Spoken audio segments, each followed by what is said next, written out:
이 세상에 이치라는 게 있는데 이치, 다른 말로 하면은 도리나 법칙이라고 이해를 하시면 되겠어요. 근데 이게 참 묘한 것 같아요. 왜 제가 그렇게 생각을 하는가 하면은 이 세상에 존재하는 것들 가운데 나쁜 것은 말이에요, 우리가 그렇게 노력하지 않아도 우리들의 삶과 우리들의 성품 속에 슬그머니 쉽게 들어오는 것을 우리는 알아요. 예를 들어서 어린 아이들이 공부를 시키면은 어린 아이들인데도 불구하고 공부하는 것은 싫어해요. 노는 것은 되게 좋아한다고요. 가만 생각을 하니까 저도 그랬더라고요. 저도 어릴 때 노는 것 되게 좋아하고 공부하는 거 싫어하고.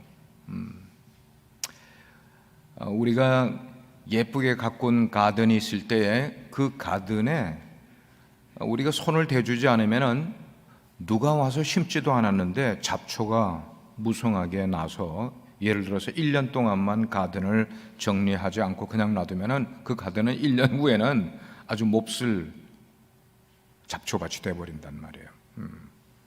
어린 아이들이 놀 때 가만 그 노는 것을 보면은 이게 굉장히 실감이 납니다. 누가 가르쳐주지 않았어요. 어린 아이들에게 뭘 가르쳐주지 않는가 하면 짜증내는 거 안 가르쳐줬어요.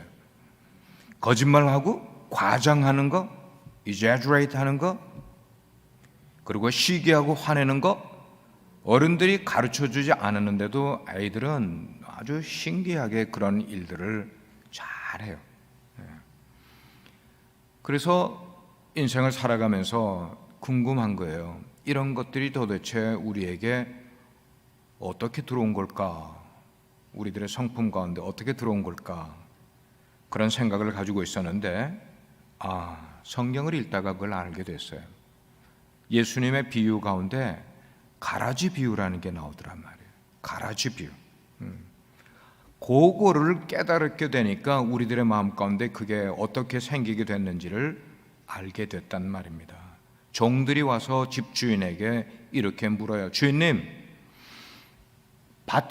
우리 밭에, 주인님의 밭에 우리가 나쁜 씨를 절대 뿌리지 않았어요. 가라지 씨를 절대로 뿌리지 않았는데 어떻게 가라지가 저렇게 많이 나왔습니까? 라고 주인에게 묻는 거예요. 주인이 대답하기를 명답이었어요.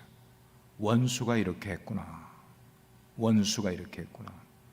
여러분, 세상 사람들에게 이런 지혜가 없어요. 세상 사람들 그걸 몰라요. 어떻게 우리 인생에 나쁜 성품과 나쁜 감정들이 생기고 그것이 자라는지 세상은 몰라요. 근데 성경은 그런 걸 아주 기가 막히게 그렇게 설명을 해주고 있더란 말이에요. 우리들의 삶에 그런 것들을 원한 것 아니에요. 우리가 그런 것들을 나쁘다는 것을 구분할 수 있기 때문에 절대로 우리가 그런 것들을 원하지 않았는데도 불구하고 그런 못된 가라지들이 우리들의 인격 속에, 성품 속에 들어와 생겨나고 그게 또 자라고 가만두면 우리의 인격을 지배해서 우리로 하여금 나쁜 성품의 사람들과 나쁜 인격으로 인생을 살아가게끔 만들어 가더란 말이에요. 그러므로 우리가 잘 할 수 있는 것은 뭐냐면 그냥 시시때때로 이런 가라지들이 우리 성품 속에 있는 것들을 우리는 빨리 버려야 되고 뽑아내야 되고 그 대신에 좋은 것들을 자꾸만 우리 성품 속에 취하려고 넣으려고 노력을 해야 되는 거란 말이죠. 오늘 본문은 사도 바울 선생이 에베소 교회 성도들에게 주는 메시지였어요. 분명히 에베소 교회 성도들은 우리와 똑같이 예배드리고 하나님을 섬기는 그런 성도들이었었어요. 그런데도 그들 가운데 지금 이 메시지를 주는 이유는 그 에베소 교회 성도들 가운데 버려야 할 나쁜 성품들, 나쁜 태도들이 분명히 있었던 것 같아요. 바울이 그런 것들을 지적을 하면서 너희들이 버릴 것은 과감하게 버리고 너희들이 취해야 될 것들은 취해야 한다고 아주 강하게 일성을 내뱉는 모습을 우리는 보고 있어요. 오늘은 2020년의 마지막 주일을 우리는 맞이하고 있어요. 이날 우리가 해봐야 될 것 가운데 한 가지는 뭐냐면 지난 2020년 한 해를 돌아보는 시간을 우리는 가져야 돼요. 점검해 봐야 돼요. 점검해 보면서 어떤 마음의 결단을 가져야 되는가? 내 1년 동안의 삶 가운데 버려야 될 것들이 분명히 있지 않겠냐는 거예요. 버려야 될 것들. 그게 무언가? 만약에 우리가 새해를 맞기 전에 내가 새롭게 취해서 새롭게 소유해서 새해를 맞고 싶은 게 있다면 그게 뭘까 하는 것들을 오늘 말씀을 통해 우리가 도전을 받고 결단함으로 우리가 새해 다가오는 한 해는 좀 의미 있게 expectation을 가지고 기대감을 가지고 새해를 맞이하면 좋지 않을까 하는 생각을 가져봤어요.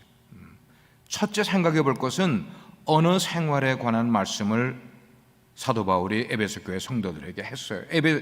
언어 생활 가운데 너희들이 버려야 될 게 있고 너희들이 취해야 될 게 있다. 그게 25절과 29절 말씀 가운데 그렇게 분명하게 말하고 있어요.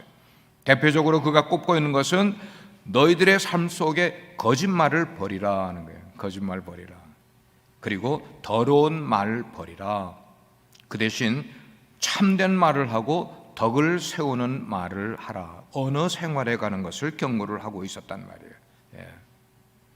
우리가 버리는 삶을 제대로 살아가려면은 채우는 삶이 잘 될 때에 버리는 삶을 살아갈 수 있어요. 어제 사역자들하고 대화를 나누다가 영성에 대한 얘기를 하면서 그런 얘기를 한 적이 있어요. 비움의 영성이라는 게 있고 채움의 영성이라는 게 있다 하는 얘기를 했어요. 우리들의 영성 생활 가운데 비워야 되는 영성이 있어요. 그건 자꾸만 비워야만 돼. 그 비우는 것을 위해서 정말로 눈물 흘리는 뼈를 깎는 아픔을 겪으면서도 우리들의 삶 속에 비워야 될 부분들이 있어요. 그걸 잘한 사람은 위대한 사람이 되는 거예요. 비우기를 잘하는 사람. 그 대신에 또 뭔가 채워야 되는 영성이 있는 거예요. 비우기만 잘하는 것 아니라 잘 채워야만 되는 것. 그런 영성의 삶을 바르게 살아가는 것. 예를 들게 되면은 여기 물이 있는데 여기 물이 이게 지금 아주 맛있는 좋은 물이에요. 저를 위해서 준비해 주셨어요.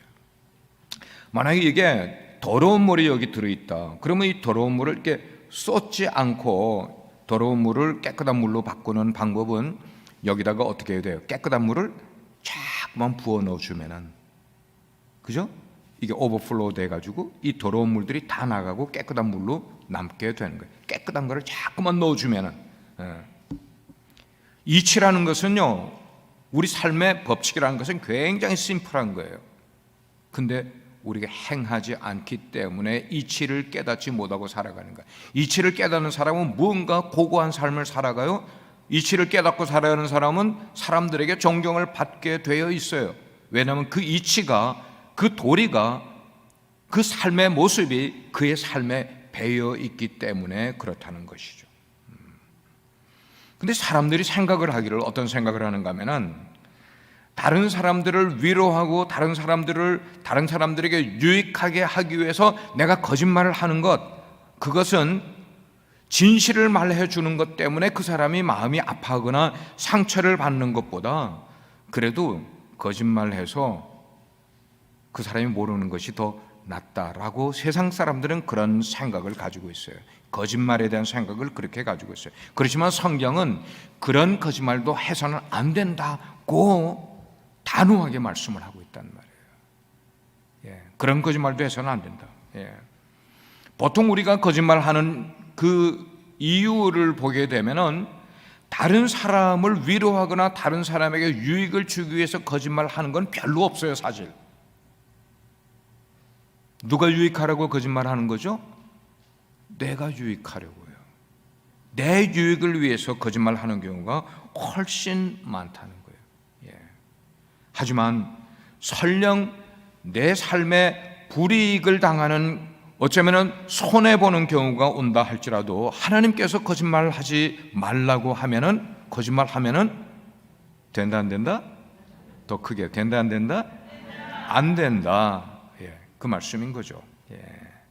많은 경우에 우리는 어떤 것을 볼 때나 어떤 사람들을 대하게 될 때 직관적으로 내가 느끼고 내가 짧은 시간에 경험해 본 그 사람은 그런 사람이야라고 판단해서 생각을 하는 경우가 참 많아요. 그랬는데 그와 가까이 시간을 보내는 그런 일이 생기게 되고 그 사람을 겪어보니까 내가 그때 그 사람이 별로 좋지 않은 사람이라고 생각을 했던 것이 잘못된 생각이었구나 하는 것을 겪어가면서 발견할 때가 있어요, 없어요?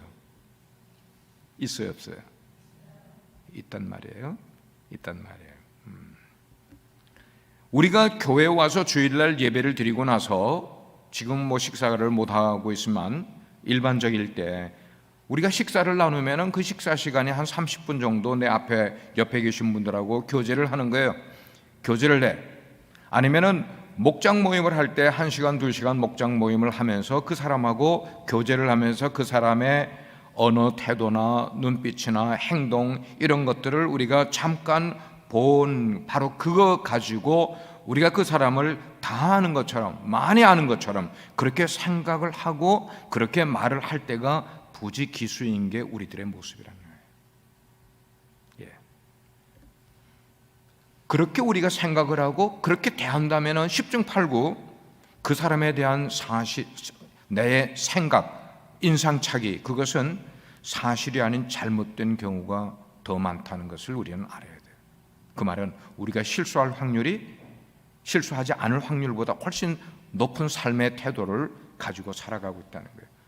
특별히 우리는요, 고국을 떠나 이민 나와 살아가고 있어요. 아니면 유학을 와 살아가고 있어요. 이렇게 살다 보면은 이렇게 저렇게 사람들을 평가하는 경우가 우리들에게는 너무나 몸에 배어 있는 것 같아요. 그런데 항상 이 이민사회라는 것이 만나던 사람만 만나는 것 아니라 새로운 사람들을 많이 만나게 되는 거야.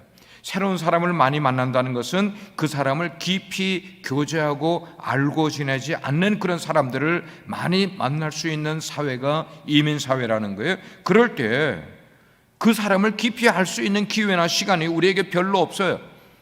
자, 그런데도 몇 번 그 사람을 보고 대화한 것 가지고 그 사람을 이야기하는 것은 거짓 말을 할 수도 있고 그 사람을 잘못 평가할 수도 많이 있다는 것을 저는 제자 훈련 때 이런 얘기를 나누거든요. 반원들에게. 여러분 우리 스스로를 한번 생각해 보십시다. 20년을 결혼하고 나서 함께 살아간 부부도 어떤 때 보면은 저 사람 속에 뭐가 들었는지 도무지 모르겠어요 하고 상담을 할 때가 있더란 말이에요. 그게 우리 인생이잖아요. 20년을 같이 살은 그런 사람인데도 불구하고 나중에는 그것 때문에 성격 차이로 갈라지기도 하는 그런 것이 우리들의 모습이란 말이에요. 그러니까 우리는 사람을 모르는 게 아는 것보다 훨씬 많은 그런 관계를 만들어 갖고 있기 때문에 어떤 사람을 평가하고 어떤 사람에 대해서 이야기하는 것은 많은 부분 거짓말할 수 있는 상황이 많다는 것을 생각할 때 남에 대해서 이야기하는 게 쉬운 일입니까? 어려운 일입니까? 어려운 일인 거예요. 남에 대해서 이야기하는 건 무척 어려운 거예요. 그뿐만 아니잖아요. 우리가 남을 통하여서 내가 어떤 들은 얘기를 또 사람들에게 옮겨서 말하게 할 때에 그 말은 거짓말인 경우가 또 많이 생기게 되는 거예요. 사람들이 어떤 것을 표현하는 것, 그게 정확하지 않을 때가 참 많이 있어요. 표현하는 것만 정확하지 않은 것 아니라 무엇에 대해서 내가 들을 때에 내가 듣는 것도 정확하게 듣지 못할 때가 많이 있다는 거예요. 왜 그런지 아십니까? 사람들의 심리는 자기가 듣고 싶은 것만 골라 듣는 경향이 있어요. 오늘 설교를 제가 하고 있어도 여러분 가운데 어떤 사람은 은혜를 받는데 왜 은혜를 받는가 하면 자기가 그거를 잘 듣기 때문에 은혜를 받는다고 하는데 어떤 사람은 내가 듣기 싫은 얘기를 목사님이 하신다고 생각을 하면 안 들어. 듣는데 이게 들리는 게 아니란 말이에요. 우리 사람들은 그런 경향이 있어요. 보고 싶은 것 보는 경향이 있고 듣고 싶은 것만 듣는 그런 것. 이게 자기 주관적으로 듣기 때문에 거기엔 실수가 많이 따를 수 있다는 겁니다. 그렇기 때문에 들은 것을 우리 속에 참고만 하고 있지 다른 말로 묻어만 두는 게 좋다는 말씀입니다. 그러니까 나쁜 소문이나 나쁜 이야기는 더더욱 그렇단 말입니다. 다른 사람에 관한 그런 이야기 해봐야 내 삶에 득될 게 하나도 없는 거예요. 그래서 잠언 말씀에 보면은 땔감이 없으면 불이 꺼진다 하는 말이 있어요. 여러분 이게 무슨 뜻인지 아세요? 땔감이 없으면 불이 꺼진다. 어떤 말을 꺼내는 사람이 없으면은 자연히 우리들의 기억 속에 그런 일들이 다 사라지게 되니까 분쟁이 될 만한 불길한 일들이 우리 삶에 일어나지 않게 된다는 말이에요. 예. 남의 물건을 도둑질하는 것도 마찬가지입니다. 도둑질하는 것 죄입니다. 그러나 도둑질하는 것만 죄가 아니라 훔친 물건을 사는 것도 공범으로 취급이 되는 거예요. 이거 말로 표현을 하면 그런 거예요. 나쁜 말을 꺼내는 사람, 물론 그건 나쁜 일이에요. 그렇지만 그 얘기를 재미있게 들어주는 사람도 같이 죄를 짓고 있다는 것이 성경의 말씀인 거예요. 세상하고 기준이 다르잖아요. 예. 우리들 가만 보면은 우리들의 심리가 뭐냐면은 나쁜 이야기를 하고 사람 흉보는 것 들으면은 재미있어요. 야, 좀 더 해. 좀 더 해. 더 없어? 그래서 이게 그런 거 듣기 좋아하는, 자, 그런 지경에 우리가 이르게 되면은 빨리 자기 허벅지를 꽉 꼬집으세요. 확 꼬집으면서 뭐라고 생각을 하는가 하면은 아이고, 내 신앙이, 내 인격이 이것밖에 안 됐어. 그러면서 더 듣는 거를 듣지 않게 하는 것. 그리고 상대방이 그런 남의 이야기를 재미있게 하는 그런 것들을 중단에 스탑시킬 수 있는 게 이게 진짜 우리가 우리들의 삶을 바르게 관리하는 모습이라고 생각을 하는 거예요. 우리가 존경하는 성 어거스틴, 그분이 세운 수도원의 식당에 가게 되면은 그분이 말씀한 교훈이 그 식당에 크게 기록이 되어 있다고 그래요. 그 교훈의 액자에는 뭐라고 써 있는가 하면 남의 허물을 이야기하는 사람은 이 식당에서는 환영하지 않습니다라고 써 있다는 거예요. 남의 이야기 할 사람은, 그런데 우리가 보면은 주로 언제 남의 이야기를 많이 한가 하면은 밥 먹는 자리에서, 식사 자리에서 남의 이야기를 이러쿵저러쿵 많이 하는 것 같단 말이에요. 그래서 친구들끼리 모여서 처음에는 소나 닭 잡아먹는 이야기를 하다가 나중에는 친구까지 잡아먹는다는 그런 말들이 있게 된단 말이에요. 예? 처음에는 이거 잡아먹으면 안 되는 거잖아요.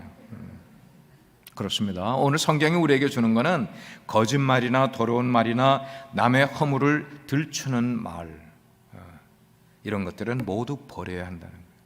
제가 목회를 하면서 제 마음 가운데 가지고 있는 기준이 있어요. 남의 흉은 들춰내지 않는다. 절대로. 짐작이 가도 들춰내지 않아요. 성경에 보면은 이사야 선지자가 한 번은 성전에 올라가서 열심히 기도를 하다가 하나님의 환상을 봤어요. 하나님의 환상을 보니까 이사야가 본 그 환상은 보좌 위에 앉으신 하나님의 영광, 그 쉐키나를 본 거야. 그 하나님의 영광이 얼마나 귀하게 이사야 선지자의 마음 가운데 은혜를 줬는지 몰라. 그러다가 이사야가 하나님의 영광만 본 것 아니라 누구를 봤겠어요? 자기 모습을 본 거야. 하나님의 영광을 본 다음에 자기의 모습을 봤어요. 자기의 모습을 보니까 자기 입술이 그렇게 부정하고 더러울 수 없는 것을 깨닫게 된 거예요. 뭐가 더러운 거예요? 자기 입술이. 그 말은 자기가 살아가면서 입술로 지은 죄가 얼마나 많은지를, 하나님의 영광을 본 그가 자기를 보게 된 것이에요. 그래서 그가 고백을 하기를 화 있을진저 나는 입술이 더러운 자로다 그랬어요. 나는 입술이, 옛날 성경은 부정한 자로다 그렇게 이야기를 했어요. 그렇게 고백을 했을 때에 하늘의 천사 가운데 한 명이 그에게 활활 따는 부직갱이를 가지고 활활 따는 숯불을 집어다가 이사야 선지의 그 입술에다가 그걸 갖다 대는 거예요. 지지직하더라. 그러니까 자기의 모든 그 부정한, 그러면서 그 천사가 이사야 선지자에게 말하기를 네 부정한 죄가 씻음을 받았다 그렇게 일컬어 준 거예요. 할렐루야. 그거를 고백하고 버리게 되니까 고쳐주시더란 말이에요. 우리가 지난 한 해 동안, 2020년 한 해 동안 우리들의 기억 속에 박혀 있고 우리들의 기억 속에 남아 있는 그런 부정하고 더러우며 냄새나는 거짓말들을 우리가 새해 넘어가기 전에 우리들 하나님 앞에 다 꺼내놓고 정말로 회개하는 이번 연말이 되기를 축원합니다. 우리는 남이 내 말 한 것 얼마나 싫어하고 있는지 모르잖아요. 그렇다면 내가 남의 말 한 것들을 기억하면서 새해를 맞기 전에 회개하는 모습이 필요한 것 같아요. 첫 번째는 언어 생활에, 두 번째는 도둑질입니다. 버려야 될 것은 도둑질이고, 그 다음에 취해야 될 것은 수고하여 선한 일을 취해라, 그렇게 이야기를 하고 있어요. 28절 말씀 보니까 이 구절은 뭐에 대한 것을 이야기하고 있는가 하면 남의 재산을 존중히 여기라는 그런 말이에요. 도둑질을 하는 건 남의 재산, 여기 재산 가운데는 물질만 말하는 것 아니고 그의 인격과 그의 삶과 그의 명예와 그가 누리고 있는 모든 것, 이런 것들을 너희들은 도둑질 하려고 하지 말라. 우리가 살아가는 이 세대는 지금 경제 시대에 살아가고 있어요. 21세기는 경제 시대예요. 이렇게 살아가다 보니까 나도 모르는 사이에 남의 것을 우리가 도둑질하는 경우가 생기게 되더라는 말씀입니다. 정말 그래요. 나도 모르게 내가 원한 것도 아니었는데 어떻게 하다 보니까 경제 관계로 얽혀 있다 보니까 남의 것을 내가 취하는 그런 일들이 생기게 되는데, 오늘 본문이 말씀하는 그 의미를 보게 되면은 물질적인 어떤 도둑질만 말하는 것 아니에요. 여기는 몇 가지의 더 중요한 것들을 설명을 하고 있는데, 그 가운데 하나는 뭐냐면 가난한 자에게 구제할 수 있도록 자기 손으로 수고해서 선한 일을 하라고 말씀을 하고 있는 거예요. 너희들이 선한 일을 하는데 그 선한 일을 하는 목적이 뭐냐면 가난한 사람들을 구제하기 위해서 너 손으로 수고하여서 그 일을 하라.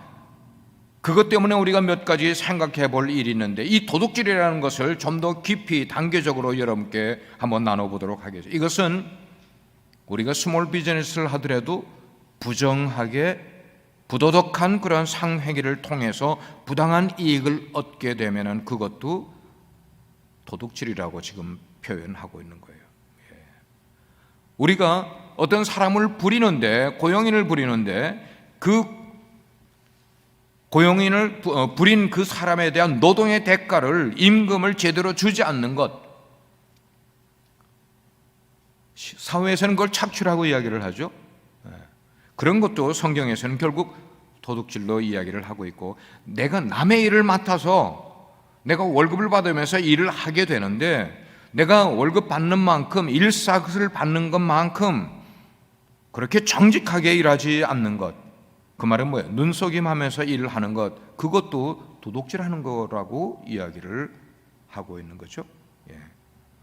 우리가 일을 해서 보수를 받게 될 때 정직하게 일을 해서 보수를 받는 것 아니라 상대로부터 뇌물을 기대를 하면서 뇌물을 받는 것, 이런 것도 도둑질에 해당하는 거예요. 더 나아가서는 옆에 가난한 사람이 있는 것을 내가 보고 알고 있는데도 불구하고 구제하지 않는다면 그 구제하지 않는 것이 도둑질이라고 성경은 이야기를 하고 있는 거죠.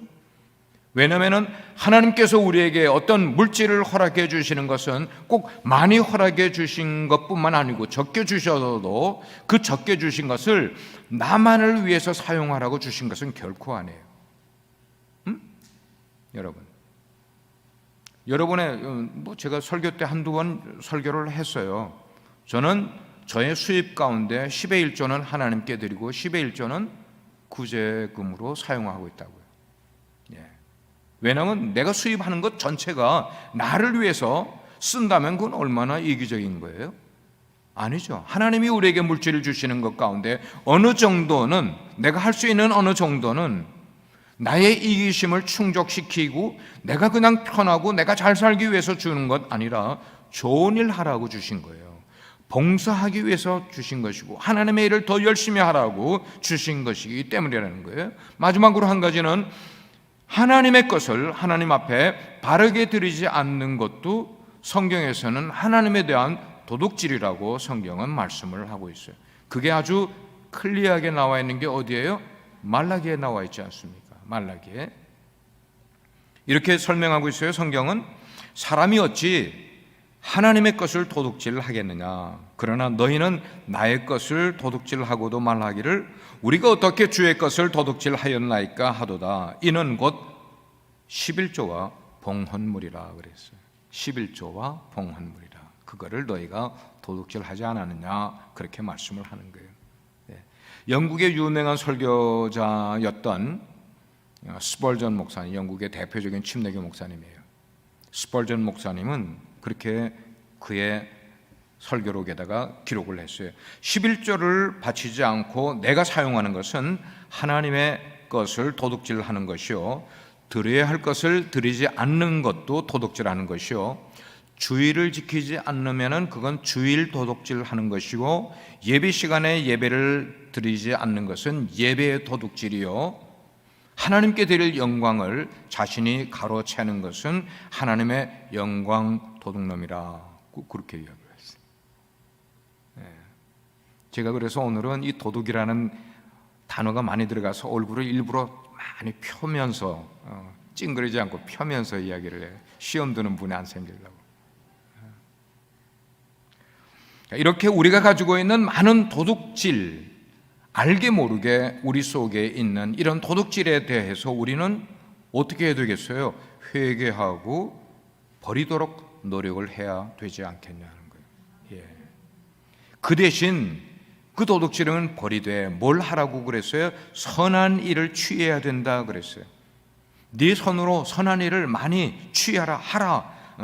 그래서 자꾸 선한 일을 하다 보면은 아까 깨끗한 물을 여기다가 많이 붓게 되면은 여기 있는 더러운 물이 점점 나가서 깨끗한 물이 채워지는 것처럼 선한 일을 우리가 인생에서 많이 하다 보면은 우리 속에 있었던 더러운 일들, 도둑질들, 이런 것들이 저절로 다 빠져나가게 되는 거야. 왜? 선한 일로 채우기 바쁜데 언제 도둑질을 할 경우가 생기겠냐는 거죠. 그래서 내가 땀 흘려 돈을 벌어봐야 남의 돈 귀한 줄도 아는 것처럼 자꾸만 그런 일들을 해보게 되는 거예요.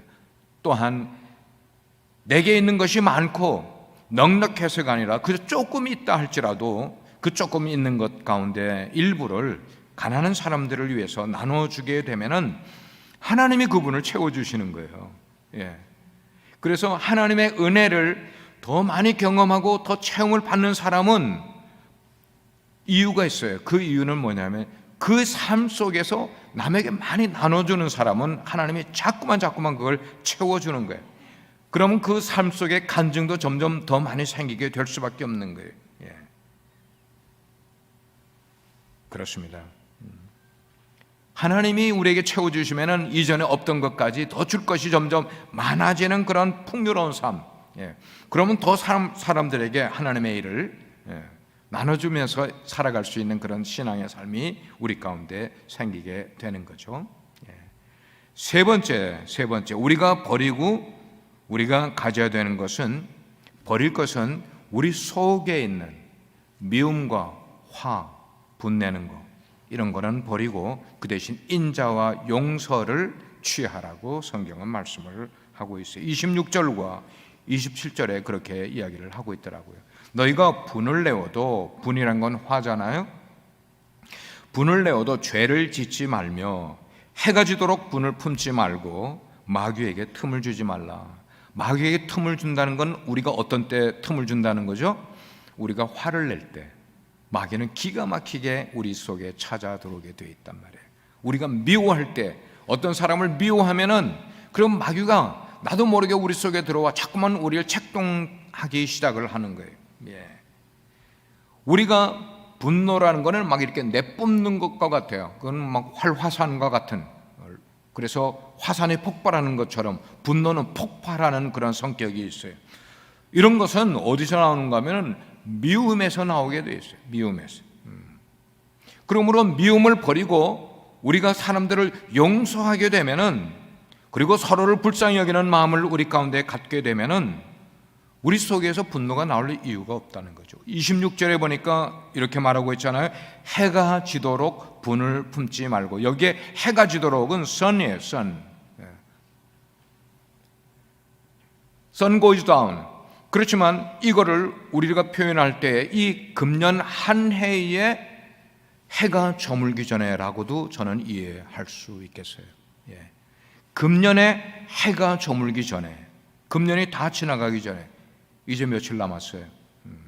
반드시 우리가 버려야 될 것들은 버리고 내년을 우리가 새로운 것들로 채울 계획과 기대감을 가지고 우리가 해야 되는데, 우리가 버릴 것은 뭐냐면 우리 속에 있는 분노 버려야 되는 거예요. 형제 자매들에 대한 시기, 미움, 그리고 서운한 마음 가졌던 것, 이런 것들을 모두 버리고 새해로 넘어가야만 우리의 삶이 새해에 커다란 기대감이 있지 않겠냐는 거예요. 아멘입니까? 아멘입니까? 지금 우리가 한번 그거를 데몬스트레이션 한번 해볼까요? 저하고 두 손을 한번 이렇게 딱 들으세요. 두 손. 뭔가를 이렇게 드는 거예요. 지금 뭘 드는가 하면 분노를 버린다. 한번 여러분 이렇게 잘 한번 버려보시길 바랍니다. 분노를 버린다. 그 다음에 뭘 버릴까요? 예? 화 다시 같이 합니다. 화도 버린다. 그 다음에 우리가 마음속에 있는 서운함도 버린다. 아멘입니까? 다 버리고 새해를 맞이하시자는 거예요. 만약에 분노가 우리 가운데 그냥 쌓여 있게 되면은 그냥 있는 것 아니에요. 누구에게 가장 먼저 데미지를 주는가 하면 자기 자신에게 데미지를 줘. 분노가 우리 가운데 있게 되면. 그리고 내가 분노하게 되면 우리 가족들에게 또 그것이 이어지게 되는 거예요. 그래서 가정에 들어가게 될 때에 마음 가운데 미움을 가지고 있거나 분을 가지고 있게 되면 우리 식구들에게, 우리 가정 속에 검은 구름이 드리우는 그런 삶을 만들어가게 되는 거죠. 그래서 우리 가족들의 삶이 그런 분노와 그런 마음 가운데 서운함, 어떤 그 미움, 이런 것들에 눌려서 우리 가족들의 삶이 망가지게 되는 거예요, 점점. 그러므로 우리는 우리 가운데 있는 미움을 떨쳐버리기 위해서는 빨리 내가 용서해주지 못했던 사람들을 빨리 용서를 해주고, 그렇게 우리가 살아야 되겠고, 오히려 그 마음 가운데, 용서해준 그 마음 가운데 불쌍히 여기는 마음을 자꾸만 가져야 돼요. 불쌍히 여기는 마음. 우리 부부가 그것 때문에 이제 그거 가지고 이제 디벨로프를 시키는데, 불쌍히 여기자, 서로 불쌍히 여기자. 그럼 화낼 것 없잖아. 화는 이제 제가 더 많이 냈잖아요. 아내가 저를 불쌍히 여겨주니까 화가 없어지는 거예요. 아멘입니까? 여러분, 가까운 사람들에게 화내는 거, 그런 거 불쌍히 여기는 거예요. 불쌍히. 오늘 본문 32절에 보니까 그것을 해결하는 용서의 원리가 거기에 나와 있습니다. 하나님이 그리스도 안에서 너희를 용서하심과 같이 하라. 용서의 원리는 바로 그거예요. 하나님이 그리스도 안에서 너희를 용서하심과 같이 그렇게 용서하라. 이 말씀을 곰곰이 묵상해 보게 되면은 우리가 남을 용서하지 못하는 이유가 여기 속에 있음을 깨닫게 되는 거예요. 우리가 남을 용서하지 못하는 이유는 하나님의 용서를, 하나님이 나를 용서한 그 용서를 내가 깊이 경험하지 못하고 있다는 말과 똑같은 말이에요. 지금 이 말은. 바로 그런 면이죠. 우리가요, 나는 하나님께로부터 용서를 받았다고 그렇게 생각을 하고 있지만 보이지 않는 우리의 내면을 가만 들여다보면은 아직도 갇혀서 신음하고 있는 나의 영이 내 속에 있는 거예요. 내 영은 지금 갇혀서 아직도 신음하고 있단 말이에요. 왜 그래요? 하나님의 용서를 경험하지 못했기 때문에. 우리 속에 있는 용서받지 못한 그런 부분들, 그래서 하나님의 빛이 내 인격에 아직까지 비치지 못하고 있는 그런 부분들, 새 생명의 그 기쁨을 온전히 내 삶 속에서 경험하지 못하고 살아가고 있는 그런 부분들, 이런 것들이 있음을 우리가 우리 속 깊은 곳을 들여다보니까 그걸 알아야만 되더라 이 말이에요. 그래서 오랜 신앙생활을 한 것에 비해서 여전히 진정한 삶의 변화가 나타나지 않고 있어요. 언행이 아직도 변화가 없어요. 신앙의 성숙이 이루어지지 않고 있어요. 이웃을 사랑하라고 그렇게 이야기를 했는데 사랑하는 대신에 아직도 미움이 마음 가운데 있는 거예요. 나를 힘들게 만든 사람을 아직도 용서해 주지 못하는 그런 마음들이 우리 가운데 여전히 남아있는 모습은 뭐냐면, 내가 하나님으로부터 진정한 용서받음을 경험하지 못했기 때문에. 빨리 살피세요, 여러분 스스로를. 결국 나의 내면이 하나님께로부터 용서받지 못하고 상한 감정 그대로 갇혀 있는 것이 나로 하여금 불쑥불쑥. 그래서 우리가 설거지 통을 보게 되면은 구정물이, 설거지하고 나면 이 구정물인데 이거를 10분만 가만 놔둬 보세요. 그 깡태기가 다 깔아앉아 있어. 그러면 위에는 물이 깨끗해. 근데 그게 진짜 깨끗한 물이에요? 아니잖아요. 누군가가 거기에 손을 넣고 한번 휘저기만 하면 이거는 다시 그 더러운 깡태기가 다 올라오는 거예요. 우리들의 마음이 지금 그렇다는 거예요. 용서는 클리어 아웃 되는 거예요. 하나님의 진정한 용서를 내가 경험하게 되면은 내 속에 그런 깡태기가 남지 않고 찌꺼기가 남지 않고 다 깨끗하게 되어서 누가 나를 흔들어도 누가 나를 모멸줘도 나는 그것에 크게 반응하지 않으면서 지나갈 수가 있는데, 이게 안 된 사람은, 진정한 용서를 경험하지 못한 사람은 남을 용서해 주지 못하네. 누가 나에게 조금만 말을 해도 얼굴이 새파래지는가, 입술이 부르르 떨리는가, 주먹을 쥐는 거예요. 앞에서는 표현하지 않고도 집에 가서 그냥 막 씩씩거리면서 자기 가족들에게 다 털어놓는 거예요. 그 사람이 나를 무시했다고 말이에요. 왜 그런가 하면은 내가 용서받지 못한, 용서받은 경험이 없죠. 여러분, 용서의 본질은 내가 먼저 용서를 받아야, 그럴 때 비로소 나도 남을 용서해 줄 수 있음을 믿으시기를 바랍니다. 바로 그거예요. 저는 심리학을 공부를 했어요.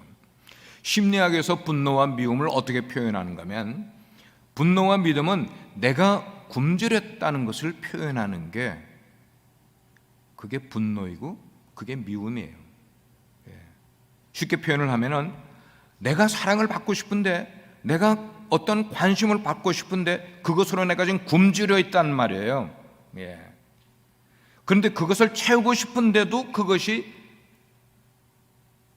채워지지 않고 마음이 좌절감을 갖게 될 때, 그럴 때 생겨나는 마음이 뭐냐면 그게 분노이고 그게 미움인 거예요. 그게 심리학에서 말하는 거예요. 우리가 그렇지 않습니까? 그러므로 내 마음이 먼저 하나님의 사랑, 하나님의 용서로 마음을 가득 채워보세요. 그렇게 되면은 우리 속에 분노와 그리고 미움이 필요 있다 없다? 필요 없어져요. 하나님의 용서와 하나님의 사랑으로 우리를 채워가야 되는 거예요. 그래, 결국 답은 뭐냐면 하나님의 사랑이에요. 하나님의 사랑을 계속 경험해야 돼. 계속. 한 달 전에 경험했는데 그것이 오늘도 그 사랑을 크게 느끼는 건 아니에요. 또 경험해야 되고 또 경험해야 돼요. 안타깝게도 우리 빛과 소금의 교회의 지체들 가운데도 그런 분들이 아직 계시단 말이에요. 그래서 제가 이 설교를 하잖아요. 어떻게 하시겠어요? 집에 계시면서 설교 들으시는 분 어떻게 하시겠어요? 내년까지 계속 그 분노, 그 미움 가지고 가시겠어요? 그러면 여러분들의 신앙생활이 내년에도 힘들어지는 거죠. 힘들어질 뿐만 아니고 다른 사람들과의 교제도 원만해지지가 않아요. 언제도요? 내년에도요. 목회자는 그걸 아니까. 그런 분들에게 공고합니다. 새해가 나에게 오기 전에 정말 여러분들이요, 조용한 시간을 내셔서 깊이 기도 속으로 들어가시고 하나님의 말씀을 묵상하시는 가운데 십자가의 깊은 사랑을 경험해 보세요. 십자가의 깊은 사랑, 예수님이 골고다에서 십자가를 지시면서 흘리신 그 보혈을 여러분들이 한번 경험해 보셔야만 될 거예요. 그 보혈을 정말 내가 경험하게 되면은 내가 눈물이 터져 나오지 않을 수가 없고 내 속에서 하나님께 통곡이 터져 나오지 않을 수가 없는 그런 용서의 체험을 여러분들이 가져보시는 거예요. 죄 용서에 대한 그런 확신을 여러분의 영혼 중심에 체험해 보시길 바랍니다. 그러면은 여러분들이 미움으로부터, 분노로부터 자유함을 맛보는 시간이 될 줄 믿습니다. 바로 그것입니다. 참된 신앙 안에서는 상처받았다는 말이 나올 수가 없어요. 아직도 우리 성도들 속에서 상처받았다는 말 가끔 듣습니까? 우리가? 목회를 하면서 참 그런 말 많이 들었죠. 아무개가 상처받아서 그렇다고, 아무개가 상처받았어요. 아니면 저한테 직접 목사님 저 상처받았어요, 상처받았어요. 그런 말 수도 없이 많이 듣잖아요. 어떤 성도님은 상처받지 않기 위해서 신앙생활을 성도의 바른 그런 교제권에 들어가지도 못해. 왜? 상처받을까 봐. 상처받지 않기 위해서. 그런 성도들도 봤어요. 그러나 아이러니한 것은 어느 누구도 내가 남에게 상처를 줬습니다라고 찾아오는 사람은 아무도 없더라는 거예요. 상처받았다는 사람은 그렇게 많은데 상처 줬다는 사람은 아무도 없다는 거예요. 왜 그럴까? 왜 그럴까? 그것도 하나님의 말씀 속에서 깨닫게 됐어요. 성경을 쭉 읽고 묵상을 하다가 보니까 성경에 예수님께서 고난받으셨다, 예수님께서 핍박받으셨다 하는 내용은 수도 없이 많이 나오는데 우리 예수님께서 상처받으셨다는 말은 성경에 한 군데도 기록이 없더라고요. 여러분 이거 아세요? 예수님은 상처받지 않으셨어요. 그러면 이유가 있을 거예요. 왜 예수님도 우리와 똑같은 육신을 입고 인생을 살아가면서 배고픔도 경험하고 마음에 힘든 것도 다 경험한 주님께서 왜 상처받지 않으셨을까? 예수님의 마음은 이미 낮아질 대로 낮아진 마음이셨어요. 예수님의 마음은 겸손한 마음이 되셨어요. 예수님은 당신을 멸시하는 그런 사람들을 용서할 마음이 준비되셨기 때문에 뿐만 아니고 하나님의 사랑을 나타내려고 이 땅에 오신 삶의 목적을 스스로 잘 알고 살아가셨기 때문에 사람들이 뭐라고 그래도 정말 예수님이 얼마나 많은 비난과 손가락질과 그런 얘기를 모멸감을 느꼈음에도 불구하고 예수님은 상처받지 않으셨단 말이에요. 우리가 알아야 되는 것은 사실은 상처받은 사람이 더 교만한 사람이라고 저는 생각을 해요. 우리는 상처받을 권리가 없어요. 하나님이 우리에게 상처받을 권리를 주시지 않았어요. 우리가 아까도 얘기 드렸지만 고국을 떠나서 이 이민 생활에 오기까지 여기까지 와서 다른 사람 때문에 상처를 받을까 봐 몸살이는 성도들이 계시다면 오늘 말씀드려요. 회개하셔야 돼요. 회개하셔야 돼요. 누가 누구한테 상처를 받는다고 말할 수가 있어요? 하나님은 우리를 그렇게 만들지 않으셨어요. 제가 설명을 드리면 우리가 이 테런 카운티라는 이 제한된 좁은 지역에 살면서 서로 이렇게 알아가는 것뿐이야. 그러니까 상처 주는 사람도 문제이지만 어떻게 보면 상처 받는 사람이 더 문제 같아. 왜? 하나님 앞에서 해결받지 못하고 살아가고 있잖아. 해결받지 못하니까 늘 상처를 받는 거예요. 그 해결받는 길은 뭐냐면은 빨리 여러분 속에 용서하지 못하는 사람 용서해주고 여러분의 마음속에 하나님의 사랑을 채우시라는 거예요. 아멘입니까? 그러면 그냥 용서가 되는 거예요. 오늘 말씀을 전체를 종합합니다. 하나의 예를 들면은 창세기 21장에 보면은 이스마엘과 그리고 이삭이라는 두 배다른 형제가 등장을 해요. 이스마엘은 하갈의 아들이고 이삭은 사라의 아들이에요. 하나는 적자고 하나는 서자예요. 이 둘이 살아가는데 이스마엘이 먼저 태어났으니까 형이잖아. 그러니까 형이 덩치가 크니까 이삭이 자라는데 자꾸만 구박하는 거야. 때리고 못살게 굴고 잉잉잉 울고 다니고. 그러니까 이 이삭의 엄마 사라가 그게 보기가 안 됐잖아요. 여러분 자녀 키우면서 다 아시잖아요. 맞고 다니니까 안 된 거야. 그러니까 누구에게 그 얘기를 고백할 수밖에 없겠어요? 남편 아브라함에게 고백을 하는 거예요.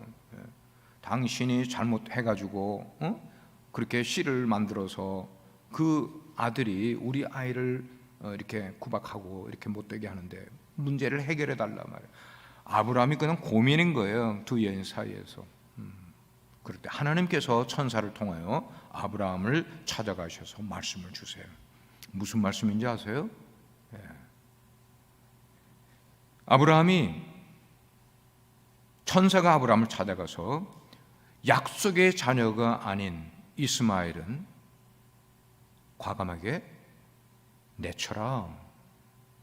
이게 하나님의 해결책이었어요. 약속의 자녀가 아닌 이스마엘은 과감하게 내치라. 우리가 지난 한 해를 살아오면서 잘못된 것은 과감하게 끊으셔야 돼요. 과감하게 내어 버리셔야만 돼요. 그리고 우리가 취해야 될 것, 그것은 뭐냐면 우리의 손으로 선한 일들을 하면서 하나님을 영광 돌릴 수 있는 하나님의 자녀들이 될 수 있기를 주의 이름으로 축원합니다. 기도하겠습니다. 하나님, 오늘 2020년 마지막 주일 예배를 드리면서 버려야 될 것과 취해야 될 것을 우리 성도들과 나누었습니다. 그렇습니다. 우리가 한 해를 하나님 은혜 가운데 보냈지만 여전히 우리 속에 아직도 남아있는 미움이, 서운함이,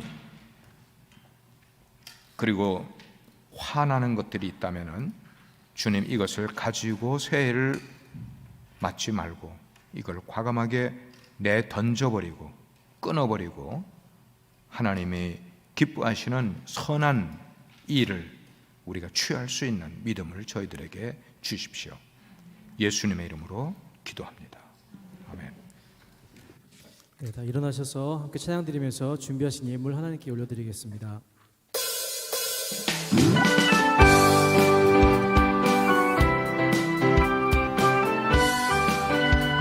슬픈 마음 있는 사람, 슬픈 마음 있는 사람, 예수 이름 믿으며 영원토록 변함없는 기쁜 마음 얻으리. 예수의 이름은 세상의 소망이요, 예수의 이름은 천국의 기쁨일세. 거룩하신 주의 이름 너의 왕께 삼아라. 환난 시험 당할 때에 주께 기도드려라. 예수의 이름은 세상의 소망이요, 예수의 이름은 천국의 기쁨일세. 존귀하신 주의 이름 우리 기쁨 되돌아. 주의 품에 안길 때에 기뻐 찬송 부르. 우리 갈 길 다간 후에, 우리 갈 길 다간 후에 보좌 앞에 나가 왕의 왕께 경배하며 멸류관을 드리리. 예수의 이름은 세상의 소망이요, 예수의 이름은 천국의 기쁨이. 예수의 이름은 세상의 소망이요, 예수의 이름은 천국의 기쁨일세. 하나님 은혜를 감사드립니다. 지난 한 해 하나님께서 저희들의 가는 걸음을 예비해 주셨고 걸어갈 때 동행해 주셨으며 힘들어할 때 우리들의 손을 붙들어 주셨습니다.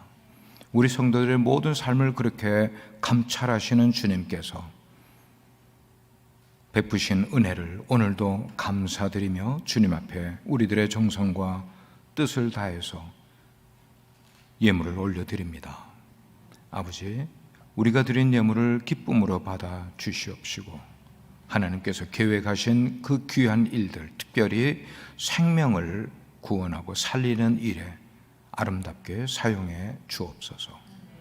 금년에 힘들었던 우리 성도들의 삶이 내년에는 훨씬 더 나아지고 오히려 누르고 흔들어 넘치며 사람들에게 나눠주며 꾸어줄 수 있는 우리 성도들의 삶으로 복내려 주옵소서. 지난 주간에 사랑하는 남편을 잃은 유현순 권사님 마음을 주께서 위로하여 주시고 그 온 유족들의 마음을 주께서 만져주심으로 소망을 하나님께 둘 수 있는 은혜가 있게 해 주옵소서. 지금은 교회 머리가 되시는 우리 주 예수 그리스도의 크신 은혜와 아버지 하나님의 놀라우신 사랑하심과 성령님의 감동하시고 내주하시며 충만하신 은혜가 주님 앞에 나와 예배하고 가정에서 예배하는 주의 모든 권속들 머리 위에 지금부터 영원히 함께 하시옵기를 예수 그리스도의 이름으로 간절히 축원합니다. 아멘.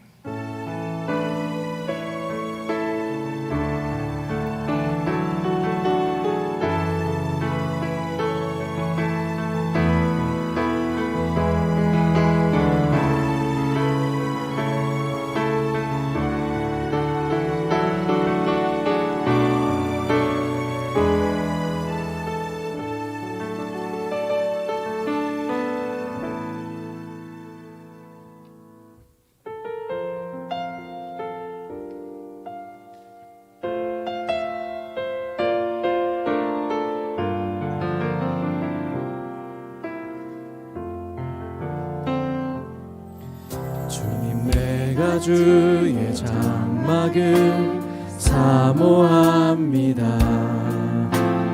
오직 주의 임재를 갈망합니다. 주의 집에서의 하루가 다른 곳의 첫날보다 좋으니 주 사랑 안에 머물며 사랑 노래합니다. 주님 내가 주의 장막을 사모합니다. 오직 주의 임재를 갈망합니다. 주의 집에서의 하루가 다른 곳의 첫날보다 좋으니 주 사랑 안에 머물며 사랑 노래합니다. 나의 평생에 단 한 가지 소원 주의 아름다우심 보며 사랑 노래하는 것 나의 왕 되신 주님의 얼굴 구하며 주 사랑 안에 머물러 사랑 노래합니다. 나의 평생에 단 한 가지 소원 주의 아름다우심 보며 사랑 노래하는 것 나의 왕 되신 주님의 얼굴 구하며 주 사랑 안에 머물러 사랑 노래합니다.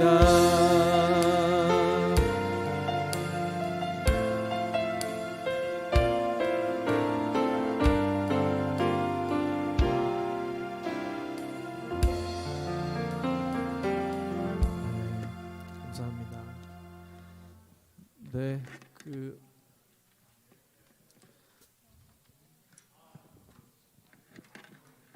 기도하고 마칠까요? 네.